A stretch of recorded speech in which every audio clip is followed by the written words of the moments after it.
Welcome to The Explainer, where we break down big ideas using the source material itself. Today we've got something really special. It's a manuscript from the 1980s, but get this, it feels like it could have been written this morning. Okay, so let me start by asking you something, and I think this is going to hit close to home for a lot of us. Do you ever get that feeling that you're constantly performing your life online? You know, that pressure to document everything, to curate it, to present it to an audience?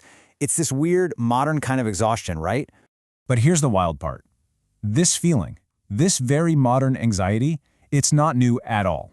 In fact, in a lost manuscript that was only recently discovered, the great existentialist philosopher Simone de Beauvoir analyzed this exact feeling decades before anyone had even heard of a smartphone. Yeah, she saw exactly where things were heading, and she gave it a name. For her, this constant visibility wasn't some path to liberation. No way.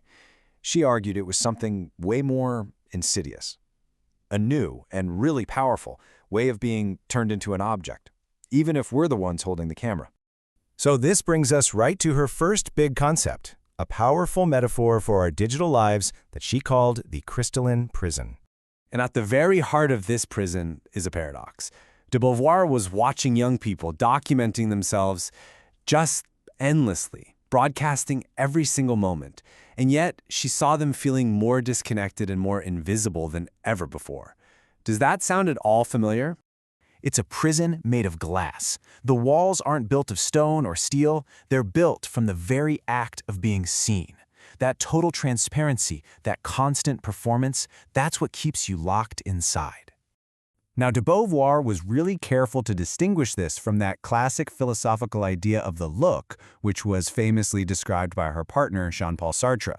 See, Sartre's look was from another human being, face to face. This new gaze, she argued, is totally different. It's not human, it's algorithmic. And this is such a crucial distinction. We're not just performing for our friends. We are shaping ourselves for a system that doesn't have eyes, for an algorithm that judges us based on data and statistics.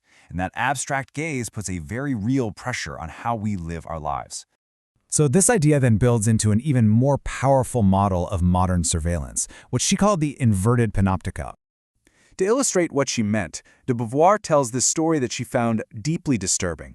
It's about her friend's 16-year-old granddaughter and her relationship with food. So for this girl, feeling hungry was no longer a private bodily feeling. It wasn't about her body needing nourishment. Instead, her hunger had become a public thing. It was data that had to be managed, an appearance that needed to be curated and then shared with her friends online. Her own body had become a public project.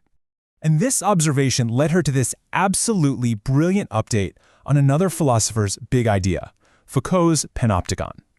In Foucault's prison, you have an external guard who might be watching, so you start to police yourself. But in de Beauvoir's inverted panopticon, the surveillance is constant because we're the ones doing it to ourselves and to each other. And this is the really chilling insight. We willingly participate in all this.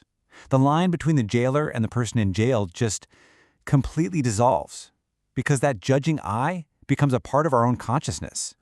So, if we're participating so willingly, what are we getting out of it?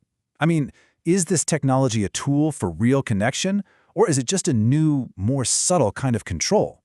Look, de Beauvoir was no technophobe. She was very clear that technology is a double-edged sword. She absolutely recognized its incredible power for liberation, connecting activists, spreading forbidden ideas, and giving a voice to people who have been silenced. But she also saw the other side, how these exact same tools could be used for domination, isolating us in public, and turning our actual lives into data for some corporation's bottom line. And this phrase just perfectly captures the modern dilemma. She saw it happening with mothers at the park. They use their phones to fight off this profound social isolation, and that's a choice they make freely. But that choice is constrained by a society that doesn't really support them, and a system that's designed to profit from their engagement. So, what was her solution? It wasn't to just, throw our phones away. It was to engage in a new kind of fight, a fight for consciousness. Her solution starts with a pretty simple idea. You can't fight a system you don't understand. So the first and probably the most difficult step is to develop a clear-eyed awareness of the forces that are shaping our lives, especially when those forces are everywhere. And she offered us a starting point, 3 principles for how to resist this control. First, consciousness, actively questioning the tools we use. Second, solidarity, using them for collective action, not just individual performance. And third, embodiment, staying grounded in our physical, material lives. And this is why that first principle, consciousness, is so vital. De Beauvoir warns that the most dangerous kinds of oppression aren't the ones that feel like a cage. They're the ones that feel like a choice, the ones we willingly embrace. And so, this incredible manuscript, written on the very edge of the digital age, leaves us with a huge flashing question for our own time.